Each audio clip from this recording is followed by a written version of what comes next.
Rocket sports fans, welcome to the show here today. We have some great guests again. Man, Coach Courtney's always pulling out an all-star crew to bring over. We're tickled to death to have Dr. Johnny Newcom with us. He's the team caretaker, and he takes care of all the teams pretty well. We're going to talk to him about some of his duties and things that he does with the sports programs at Curnel County High School. And, of course, his son, the doctor of the ball field, Micah Newcom, he has great powers on the football field. And senior year, we hate to see him go, but we're excited for what he's doing this season. The show's brought to you by Whitetail Properties, Mark Williams' land team, in cooperation with First United Bank, Hodge's Sports and Apparel, Seaplant Federal Credit Union, Riley Tool and Machine, USA Mortgage, that's Darrick Myers, The Heritage, Marion Golf and Pool, Deer Lakes Golf Course, Curnel Ag, KB Pharmacy, Johnson's Furniture and Appliance, YTG Insurance, that's our buddy Tanner Tabor, Frazer Law Firm, Full Body Fitness, Serena Dickerson, who of course is a Booster Club president. We know what she does. Livingston Hospital, a Deaconess affiliate, and H&H Home and Hardware, Farmers Bank and Trust, and Par 4 Plastics. Coach Courtney, your Rockets come in at 3-3, and we're getting a little love this week in the polls. Imagine that. I haven't even seen it. Yeah, kicking up just a little bit. You know, I didn't realize there's not even an Associated Press poll any longer. Okay. I talked to my buddy who works for the Herald Leader this week, and I asked him, what's happened to the AP poll? It's gone. I can't ever find it. Mm-hmm. He said they quit doing it. They just quit doing it. And now Jason Frakes up at the CJ, he's putting together one every week, and then there's some other polls. You know, everybody's got a poll, right? But so we're 9-10 now. We were 10 in some polls around the state. Now we've kicked up a little bit, and we come into this week a ranked team, and actually we're when you look at the RPI, we're number 6, right? And RPI is what they go by in the playoffs, and Murray fell to 7 this week. So we're gonna entertain. Well, we're going to go on the road this week to see 1-6 the Ohio County Eagles. They're a 5A team in Ohio County, and that's down around Hartford, Beaver Dam area. It's the first time we've seen Ohio County since the 1960s. Okay. We're 0-2 against these guys historically. So. Just introduce us to Ohio County and what you're seeing. I know their coach is he's a veteran coach. He's an older fella like myself. I think he won a state championship up in Illinois, 1979, guys. Okay. Yeah, were you born in '79? I wasn't. No. I was. You were. Yeah. I was 3. Yeah, I started working for a newspaper in '79. Wow. So. Let's talk just a little bit about Ohio County and introduce us to who they are and kind of what's their character. Yeah, this was a game that kind of just fell upon us. We both needed one, but it's kind of a surprising team that we've only played them twice. It's not too far, and a team that I feel like could be a competitive game most years. They're a big school, 5A school, really nice facilities. It looks like turf field, so it'll be the first time we get to play on turf this year, which I think the kids will be excited about that, just to change up. They're a big physical team, want to run the football, a little different offense than we've seen this year, kind of like between an I formation and a wing T, kind of if you mix them together, what they do. Don't throw the ball very much at all, but really good up front, physical up front. Got a couple kids that can carry the ball, especially one, it's number 21, I believe, that had went from quarterback to running back, who's had some success. And it looked like they maybe changed him at some point during the year and have got better offensively since then. So, and defensively, they're 4-2 cover 3, pretty traditional defense of what we see quite a bit of. So it's not going to be too unfamiliar there. So just a physical team, a big school, that wants to run the ball right at you. Mm-hmm. Yeah, just looking at number 21, the guy you mentioned, Noah Phelps. Yeah, he's not only one of their best offensive players, but he's also one of their best defensive guys too. He's got 30 tackles. And just looking at some of his statistics, he's 59 rushing attempts, 324 yards, and 4 touchdowns. But yeah, passing, they're 7 for 28 on the season. Yeah, that's more times than I thought they've thrown it. Actually, I looked at the stats on, but yeah, it's not really what they want to do. Just if they get in that situation, they will. But they want to run the ball right at us.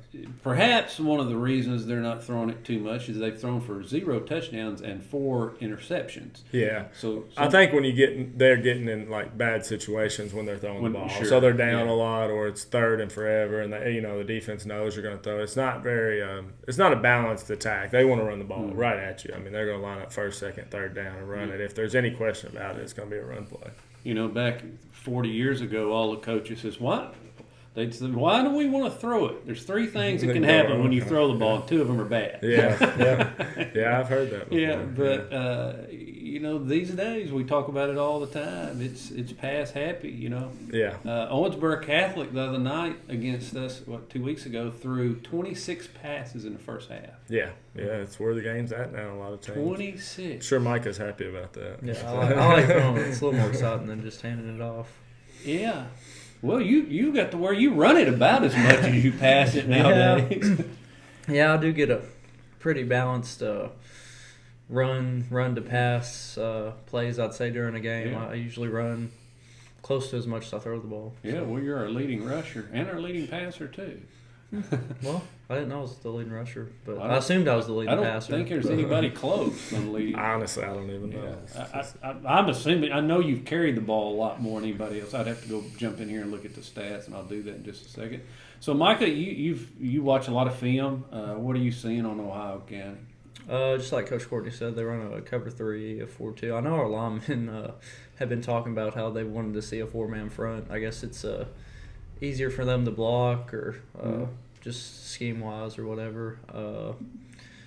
That's about all I know about this team, really. Just they run a cover 3, a 4-2, and I'm sure they'll play hard and, physical and stuff. But are you when you look at film, you have it all just right here on your phone, or you'll want to view it.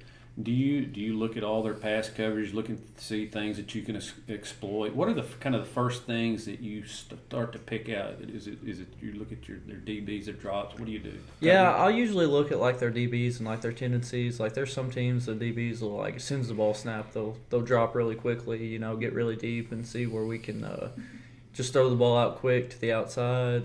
You got to look at for certain down and distances, like if they're gonna send more pressure, if they're gonna send, instead of 4 guys, they're gonna send 5, and knowing that you got to get the ball out quick, or that you got to make the right play, put it in the right spot based on what they're gonna do. So really, it's just knowing the situation and what you have to do. Mm-hmm. Well, I just pulled your stats up so we can confirm this. Actually, Gatton Travis is our leading rusher by 8 yards. He's got you by 8. Okay. So you got some catching up to do. Yeah. I'll pull it a few times this week. To say he's rushed for 113 and you've got 106. Yeah. So your little option, your RPO stuff was working pretty good the other night. Yeah, we had a few RPOs, and they're always a pretty solid play to know that like you're gonna get yards either way, because you can hand it, you can throw it, and if you can get a player to bite on the run, it'll open up the pass really quickly. So it seemed like you were leaving it in his belly a little longer, maybe. You couldn't get it quick enough. They weren't reacting. Your keys, you couldn't get them quick enough. Yeah, we worked on at practice, just having better fakes and like really riding it out till the last second, and then usually if they don't bite down, if you'll stay in there for just a second longer, they'll come down, and then you can put it right behind them. So and it had some kind of jump pass looks. It looked like remind me of Tim Tebow. Yeah, we had a 2-point conversion that I remember is kind of like that. That the other night. Yeah. Coach Courtney, talk a little bit about Micah's play this year. I know he's the man out there. Yeah, I mean, I don't know what to say that hadn't been said. He just his hard work is the first thing that comes to mind, just how much work he's put in to get to this point. And senior year, he's playing like a senior year. He's a top 10 player in Western Kentucky, voted on that list. And he's held up to his end of the deal. He continues to lead us in the right direction. He's definitely our leader offensively and to the team, and always putting us in the right direction. So important. Obviously, his play is great, and the numbers speak for themselves and all that. But it's all the other things for me. It's the character. It's the hard work. It's the example for the younger kids. And we couldn't ask for a better leader on our football team. So that's what stands out to me and what's most important, honestly. Yeah. Well, Dad, I'm gonna ask you to step out of that team doctor type role and just be dad for a minute. Sure. And sometimes that's tough to do. Yeah. But as a parent, you're out there on the sideline and constantly you're caring for the wounded from time to time. How difficult is it being a parent to be on the sideline there and you're close, and when Micah comes off the field, you can tell if he's in pain. If you're up in the stands, you don't see a lot of what goes on or hear a lot. Sure. Does that make it tougher? Well, I've tried the past 3.5 years to, like you say, just wear one hat. It's impossible. Yeah. We had a situation, I guess it was Hop Central, where he cramped up, and he's got both legs cramping, and I'm like, help. Well, not only does Gage look at me like, oh gosh, what happened? My wife's running out of the stands, because I really try to stay calm. And anyway, Gage and I were talking about the next day. He said, dude, what happened? I said, well, he was cramping in both legs. He's like, okay. And I said, you got to remember, as hard as I try, that's my son laying on the ground there. I went dad mode a little bit. And last Friday night, I really went dad mode when his helmet got turned. Yeah, he got twisted down pretty hard, didn't you, Mike? He had a little blood up there. Yeah, this little spot on it's healing up, but yeah, it's from that. I guess they caught me with their nail or something, but yeah, my back of my helmet was in the front of my face. So yeah, you only got 15 yards out of that, man. Yeah, only 15 yards. Really? Yeah, I was painful 15. It was painful, but it was worth it. Well, I guess we ended up turning the ball. Oh yeah. Well, there were a few of those. Yeah. We talked about that earlier. It was like a masterpiece, but then with a little blooper show every now and then. Yeah. Mixed in. So Dr. Johnny, tell me too. I mean, how what's it like being the dad of the quarterback of the team? I know you had some really some particular plays when you were a Rocket that are still vivid in a lot of people's memories. Yeah. I hear about it all the time from your buddies. Is there a fumble at the goal line or something? There was an incident, that we talk about, but we're not going to talk about that. Every time I'm around your people, your posse, that's all I hear. So there was a incident at Webster County. This is in 1992. Yeah. September 11th of 92. Yeah, so we know. To be exact. Isn't there some conspiracy theory that all that boiled down to the tax on the Yeah. I've heard that one too. Basically, I was the predecessor to that. But, so I hear about it a lot. And so to be dad of Mr. QB here, who's obviously a top-ranked player in West Kentucky, he's up there in the top 10 list, the top 5 really of all the passing stats. Now you're getting close to overtaking another one this week. Yeah, I'll try to pull that up here in a second. What's it like walking around town? I mean, honestly, I've been at it 17 years.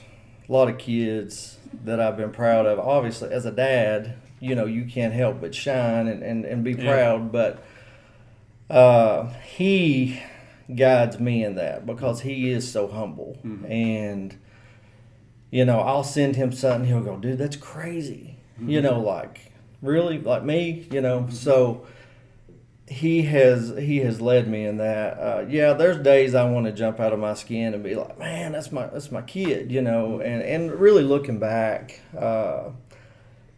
for from early on when he and I, we spent, you hear stories about dads and sons. He's getting worried now. I'm getting sentimental. But, you hear dads and sons in their place. They like my dad and I. We had a couple places that were our place. We go fishing. Mike and I, our place has been in the front yard throwing a football. Yeah. And as time has gone by, he keeps getting further from me. He keeps throwing harder to the point I can't hardly throw with him anymore. But, this has been a big part of our relationship is football. And, for me to see, I was reading what Coach Cunningham had to say about Micah in the Murray newspaper. And I screenshot, I sent him to him, and I was like, man, that makes me proud, and just to see his hard work be rewarded with recognition, and there's so many people who have fed into him, and like I've always said, one of the big things that matters to me is the influence of the coaches and what they mean. And so, Gage is.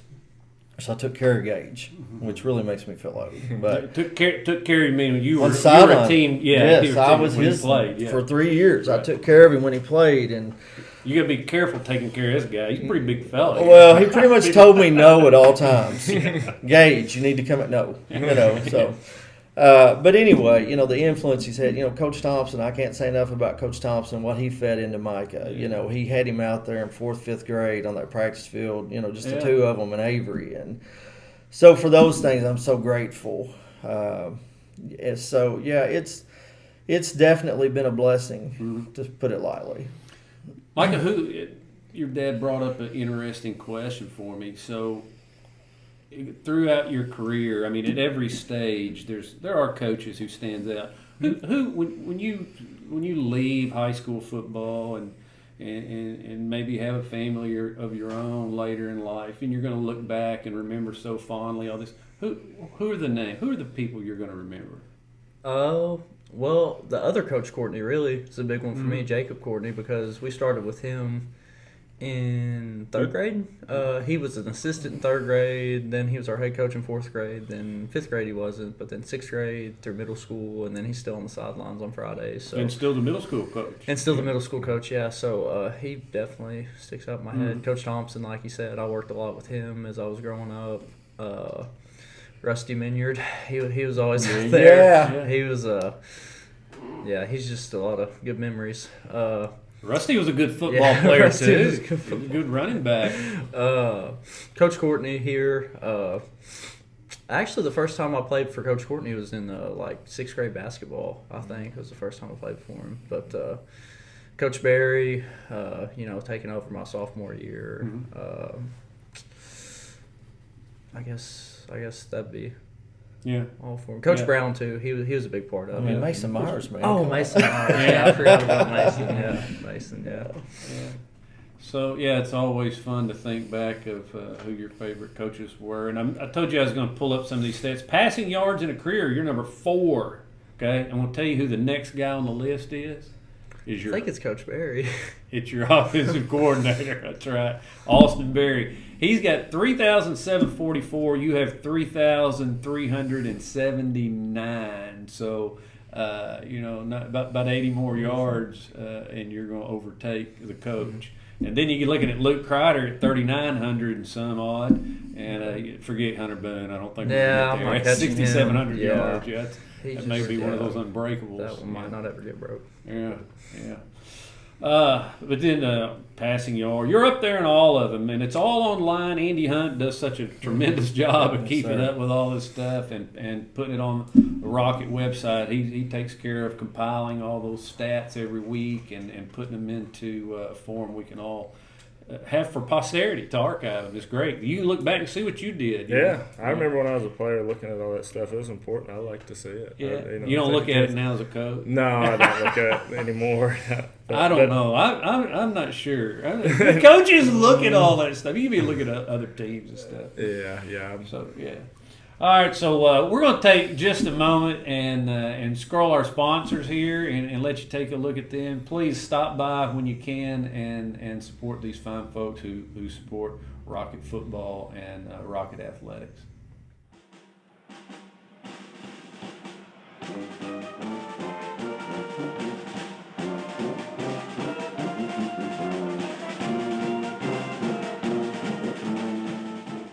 All right, as we come back, I want to talk about our featured sponsors. We have a couple of featured partners each week, and we're going to have H&H Home and Hardware to talk about. And they have a big event coming up this weekend. It's a BOGO. You know what a BOGO is? I don't. Buy one, get one free. Oh, okay. It's a BOGO. Buy one, get one free on paint.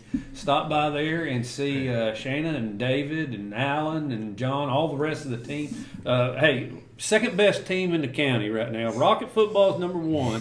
Second best team is H&H Home and Hardware. I'm telling you what, you get in there and they're on you like a secondary on a ball that's errant. You know, I'm telling you, they're on you and they help you out. They know what you need. They're very very knowledgeable about everything. Just courteous, genuine service, and again, some of the best in town. And I'll tell you, Shanna's a marketing genius. They have fun down there. Mm-hmm. They have events that are just really cool. I tried to get Gage to go to the beard contest back when he had his should have. beard. He had a good one. Yeah, I know. They said I had one because I didn't shave that morning, so I got a little tote bag. But anyway, it's a fun place to shop, H&H Home and Hardware. And also Par 4 Plastics, down at Par 4. It's one of our manufacturing firms out here on the south side of town in Industrial Park. Tim and Crystal Capps run that. Tim's president of the corporation, and Crystal is a legacy there. Her father, Joe McDaniel, started that, or one of the partners that started it. And I talked to Tim and Crystal. They just got back from the Manufacturers Association Plastic Processors Conference. Man, that'd be a fun one to go to. Oh, man. If you're into plastics. Yeah. That was in Indianapolis and a big event. Tim was president of that for 3 years, but hey, they do all kinds of stuff. They've got some new big contracts with Toyota out there right now, putting together Camrys, all these particular parts they assemble and do a lot of automotive parts. So they need help. Employees, they're looking for people, looking for hires right now. So go to Par 4 Plastics, new contracts. They also do shotgun stocks, rifle stocks, laundry baskets, all kinds of stuff. It's pretty cool. You go out there and see everything they've got. And let's get back to some football here real quick, Coach Courtney. Of course, we're on the road again this week. We've been home, what is it, 4 weeks in a row. So it's going to be tough to go on the road now and go over to Ohio County. About an hour and a half over there. And is there anything particular? You mentioned they have a turf field. Anything particular? What about shoes? What do you anything different going over there and playing on that? No, I don't think so. But it used to be that way, but now the turf and grass is pretty similar in what you need to wear. It's cut short, and it's not like the old hard, just like carpet where you had to wear tennis shoes or anything like that. So not a lot different. Some of the guys, they'll be complaining after the game about burns and stuff. They'll get burns from it. It's kind of more like a carpet surface where you'll have some of that stuff. But no, as far as playing, it gets slicker when it's wet, things like that. But no, it won't be a big change as far as surface. You'll feel faster, be able to cut more smooth, things like that. So I think they'll be excited to play on it. It's nice, kind of makes you feel, big time. So it's hard on uniforms. You talk about burning the skin; it'll burn a hole in your uniform in a heartbeat too. Yeah, it can. Yeah, it can. So yeah, it's a little different, but nothing too crazy. We're going to get our first dose of cooler weather this week. Does that affect you play any? I hope so, in a positive way. I hope we don't have any cramps. I hope we're not going out there and cramping. I know it's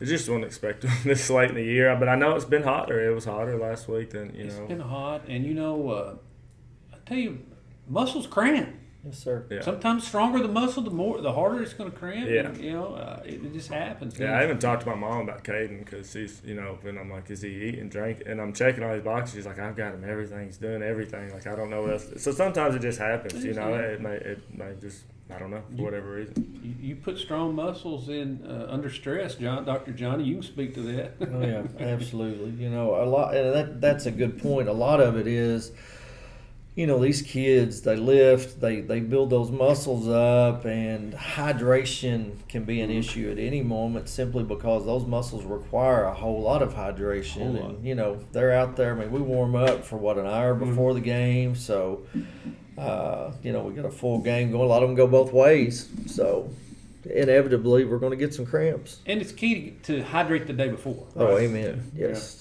And to get in, one misunderstanding is just get water in, Right. You need in electrolytes. So Let's talk just a little bit more about Ohio County before we close this thing out. I want to mention, like I said, the coach over there, Moeller, Terry Moeller, he coached at Muscatall High School near St. Louis. It's in Illinois, and very strong tradition. And this is his second year at Ohio County. And so far this season, they've lost to McLean, about 48-14. Todd Central, a team that we possibly could play this year in the playoffs. They lost to Todd 19-0, and Todd is, of course, a 2A team, and they're 3-4.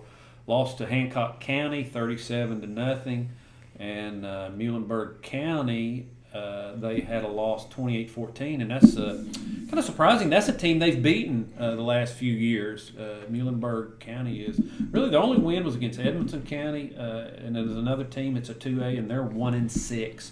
They're in the opposite district with in our region, so we could even see Edmonton possibly in the playoffs. But they lost to Bowling Green, which is one of the best teams around, 57-0. Lost to Greenwood, another great 5A team, 56-7. So, Coach Courtney, how do you get a read off this? What do you do? Do you look at all these scores? Can you? You just watch a lot of film?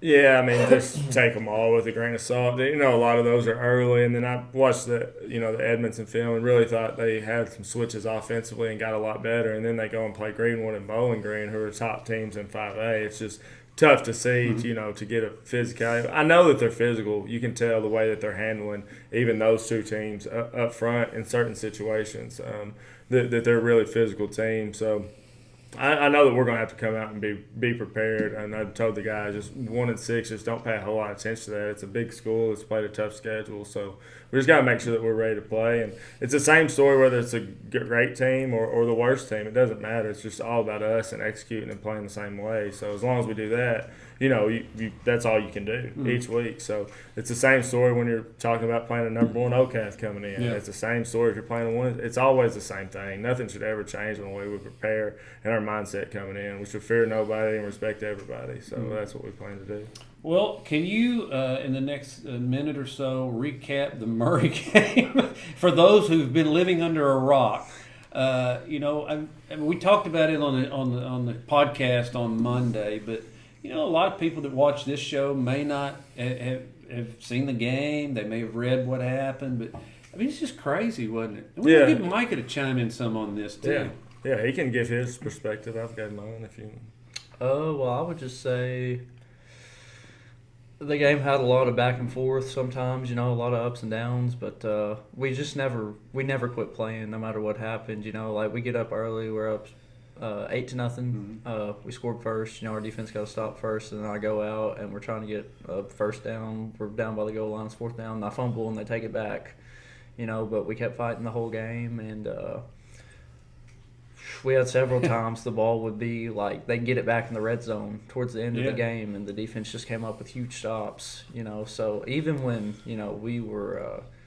When I messed up or someone else would mess up, we picked each other up and we kept playing. So that was why we won that game. What was if you had to pick somebody on your team, and I wrote in the post game article, but your punting was incredible. I thought it was, that and the defense. That and the defense difference in the game. But as you look through all those plays, a lot of big plays, a lot of mistakes, but a lot of big plays. Which ones stand out? Whose play stands out in your mind? I think Tyler Belt really sparked us on offense there in the first half. He had a couple big runs, and then he got the touchdown at the end of the drive, and then another under a minute left before halftime, he gets another touchdown. So I think Tyler really kept us going there. Defensively at the end when Caden Travis blocked the punt and Poindexter caught it and took it back, that was huge. I don't know. We just had a lot of guys make some big plays, but those really stick out in my mind. So, you got anything to add, Coach? Yeah, there's just so much. Like you said, it's just back and forth, just turnovers, ball hitting the ground. They get it, we get it. We were just lucky to be able to execute on their mistakes and able to hold up sometimes in ours. That was really like you said, we just kept playing. Good, bad, didn't matter, and it just felt the energy felt different as far as that mindset. I don't feel like anyone got down at any point in that game. We just kept playing, kept fighting. Good or bad, didn't matter, and really felt like we really wanted that one and knew what it meant. Well, told them that game was circled for a long time, and now it's over. We'll move on, but that game was extremely important, starting off on the right foot in the district play. Can I interject something? Yeah. Well, I've been blessed. Micah knows where I'm going with this. I've been blessed to pray with the kids before each game. And I gave them a pregame speech. So I don't want to take credit for this dub, but I'm telling you, my pregame. I'm sure Jody and Nathan and a lot of your guys are gonna. They're watching this. Yeah, they're gonna get some text. Oh, I guarantee it. Yeah, and I'm sure they're watching. Yeah. Well, it was an incredible game. I had written. On the backs of stuff, I ran out of paper, places to write things. I got a little place for game notes. Most of it I can remember. But I couldn't remember when we scored after a fumble. I mean, it's just so much. Sure. I told Gage Monday, man, I had a football hangover all weekend. Sometimes you just get a little too much football one night. And you can't get over it. The fun part for me is on Saturday morning, I listen to the radio version of the game. I'll go back and listen to that, and it's exciting. It's fun to listen to, and you miss a lot, You do. Mm-hmm. You hear so much that you're like, oh, I forgot about that. But, all right. It was a weird week too. We never talked about it. And one reason we may have been cramping that I didn't even really think about until. But we were sick, real sick on Monday or Tuesday. So Tuesday we moved special teams to Tuesday to try to take care of. We had so many starters that were going to be out on offense and defense. So then we practiced on Wednesday and Thursday like we would normally be offense defense. So they talked about hydrating the day before. We went hard on Thursday, like a normal practice on Thursday. So it was a really good job on them, being able to change the schedule and being able to execute. And honestly, and things that we even talked about with coaches is something that we need, not necessarily moving special teams, but we were more offense and defensive split. It was just we had to change practice completely. And maybe it had something to do with playing better. So it's something that we've been talking about and see how it goes. So, and also maybe a reason why we're cramping on Friday. I didn't even really think about it. So. Yeah. All right. Well, we're going to walk this thing off. Anybody got anything else? Well, if you can make the trip to, I know it's fall break, a lot of people going. Yeah. If you can make the trip to Ohio County, we definitely appreciate the support. I know we'll have a lot traveling, we always do, and we appreciate all y'all that do. So make out the trip. We haven't been taking fall break off. We've been working every day, so we'll come out and hopefully have a good game. Yeah. It's the time. It's time for the. Are we supposed to turn these off? Is that what's no? I don't. This is some kind of alert on our phone. This is live news. It's actually a alert. national test of the emergency broadcast system. Okay. Yeah, everybody's phone just we did all that. lit up all of a sudden. So last thing before we take off, 7 o'clock, normal kickoff time over at, and again, halfway between Beaver Dam and Hartford's where the school's at. Easy to get to. Everybody knows where the Beaver Dam exit's at. Well, if you get there, you've gone too far. Okay, it's the exit right before that. You get off in the school, you take a left and go back up in there. It's just a few miles, and you're right there at Ohio County, and it's a nice facility. Nice. I've been over there a time or two. Very nice school. All right. Thank you guys for coming in, Coach John, Dr. Johnny, quarterback here, Micah Newcom, and Coach Courtney. We'll see you next week on the show, but before then, we'll see you Friday night over at Ohio County as the Rockets take on the Eagles.